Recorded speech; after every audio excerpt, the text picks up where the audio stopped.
na Mnangagwa wacho imbwa futi zvose kuti kwai atukie zvezvi handii ndiye kutanga kuti kwai vanhu muchihukura kuri vati vanhu vanohukura imbwa ka naye imbwa futi imbwa ndiye imbwa yekutanga chacho imbwa chaicho zvoti kwai atukie ndo zvacho anotukia imbwa yemunhu iya isiti zakodzera kutukia manje imbwa yemunhu noala kacho wacho imbwa chaidzo chaidzo kwete idzi vanhu imbwa asi zvoti kwai atukie ndo zvekupenga imbwa yemunhu musatanyoko bonga romunhu shera amai wacho tati isisu avo lakashiya zvavo zvoda kunyepiwa zvidaita zvoye zvoda kuzopisa kupwanya mabuilding hazvisi kuti haisa Mnangagwa kuenda izvo zvizvo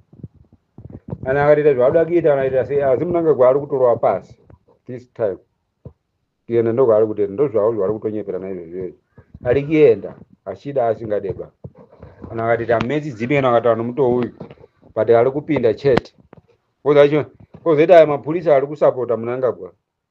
mapurisa ndiri pamapurisa ari kusapota Mnangagwa muri imbwa futi dzowanhu mapurisa esa kusapota Mnangagwa muri imbwa dzowanhu kana mchida vanenge vane nhamba vai kuleni kana unonoshamwari kana mapurisa wape nhamba iyi wape odi yangu iyo imbwa dzowanhu mapurisa esa kusapota Mnangagwa imbwa dzowanhu kada vanditsvaka ngavatsvage inini kadzvororo ndonzi kadzvororo simbi dzinodhonza dzimwe simbi ndege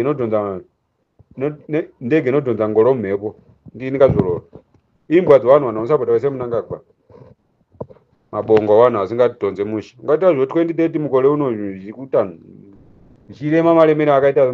zvakaita zvinyika akunwa bata kuti 2030 uchipata hamuna mushonga vanhu vari kusungwa namabhaniji ukaenda uchipata usvika ubhadhara dola unzi opinda mukati unzi hamuna mapirisi asi kuti 2030 yokudii dola racho saka mandibhadharisirei hakuna zvakutaura imbwa dzevanhu wese munhu wese anosapota Mnangagwa muri nzuru musatanyoko wenyu mese munosapota Mnangagwa kana uchisapota Mnangagwa musatanyoko wakoyo kana uchidida kutsvaka nhamba dzangu uzotaure neni tonzi kadzvororo ndege inodhonza ngoro mumhepo muri imbwa dzo1 futseki dzenyu taura zve2030 vanhu vari kushupika munyika vanhu vari kushupika munyika taura zve2030 muri marombe wanhu zvafanangana zvemayuthi zvinopembera gonyeti rakamira risina chinhu hausi kuziva kuti mukati mune modoka muchiti kwai Mnangagwa uchiwakita sei muri mabonga wanhu imi vanhu vanotaura zvisina basa rese panapa ichisangana feya hamuzvitaure feya hamuzvitaura takali maringwa so kana Mnangagwa wadoka idi kwai di vanhu vanodaita noise head nokuweza unoweza aniyo Mnangagwa uya feya ndokumamisa ini unorova neucharowa iye noshazi nedzotomuponza ari idzodzeni ucharowa ndoupi tushasha nedzotomuponza ari futseki yako Mnangagwa iye nomhuri dzako dzose nomatwinzi ako fokolo dzevanhu shazi nedzotomuponza ari hakuna munhu unorwa umbondirweba iyeyo Mnangagwa iye feya zvako zvodoka wakagaidhiwa handi kusha kukunze muriyo famba wega akaona kuti rinodoka ere zuva famba wega kana uchigona kurowa stereka uri bonga romunhu tsikidzi yomunhu macitizen pamberi mberi na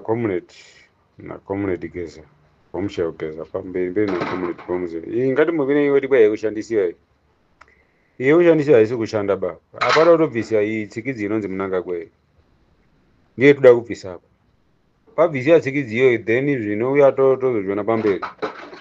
izvo kuti kwai kushandisira munhu kana usingana kuti zvisingakukwanisire kuti kwai hausoda kuenda kudhemo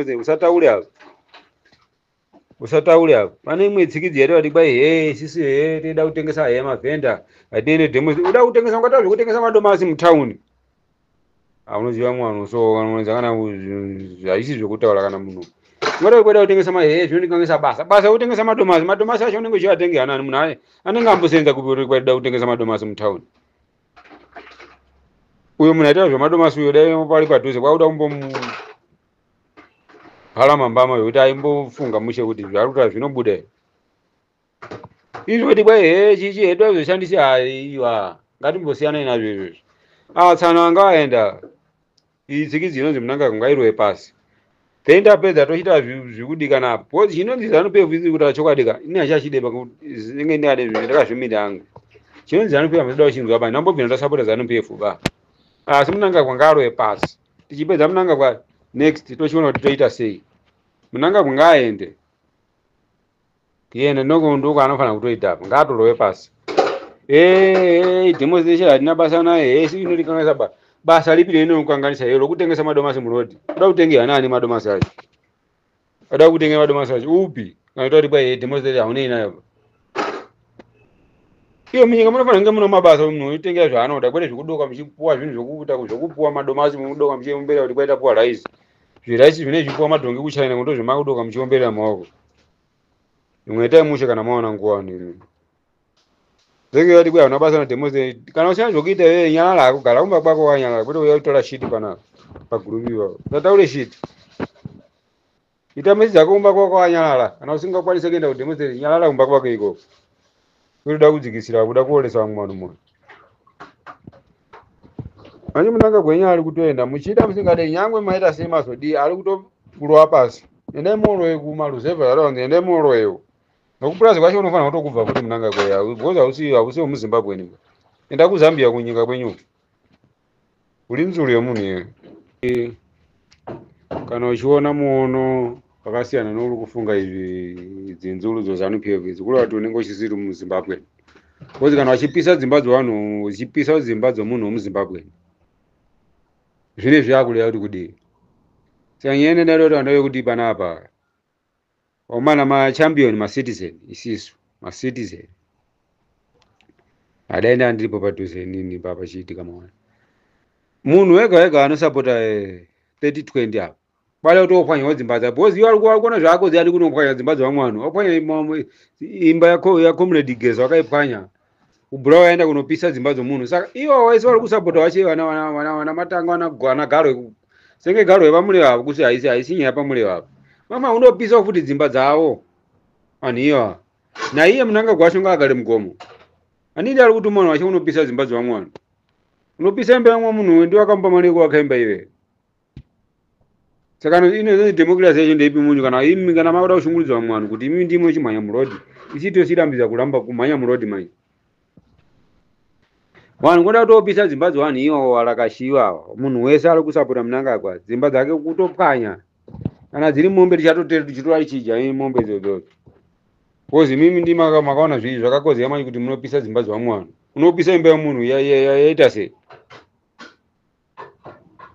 iye yakutoda titi for tati iyo wacho masiya iwo ari kutsvaka vanageza naiwo anofanira kutsvakiwa futi anofanira kutsvakiwa kwete kuti udoka chisekeni zvakapuswa achiona vamwe vachiregerera muya anga achibatira anga achituka munanga kwavo vanhu vakutosinura ipopo yamunhu achitakwa namapurisa naiyo mapurisa anofanira kudzingirisiwa kuti because haisi mhosva kaikutuka munhu kana ndiri munanga wachakutuka vamwe vanhu iye ndiye ani anoda kutuka munhu hatisi vanhu zanu-pf kaizi hatisi vanhu zanu-pf ba senge inini hauna kazvini handisi munhu zanu-pf bai handisapote imbwa idzo dziyezi kwete zvoti mumwe munhu anopisa imba yemumwe munhu vanhu tochisekera zvakapusa daro iwo wacho unga wapisiwo dzimba dzavo ndo nyaya inenge itoripo kwakutodzingirisana pada kutodzingirisana ndozvikutodikana ipapa kana iwe wapisa imba yamunhu naiye kwakutopisa yacho akusapota munanga kwacho nokumba kwayo kupurazi kwacho anofanira kutogara zvinotolema kupurazi kwacho kozi haisi hatingagare nyika kuita zvokushungurudzira munyika medu manje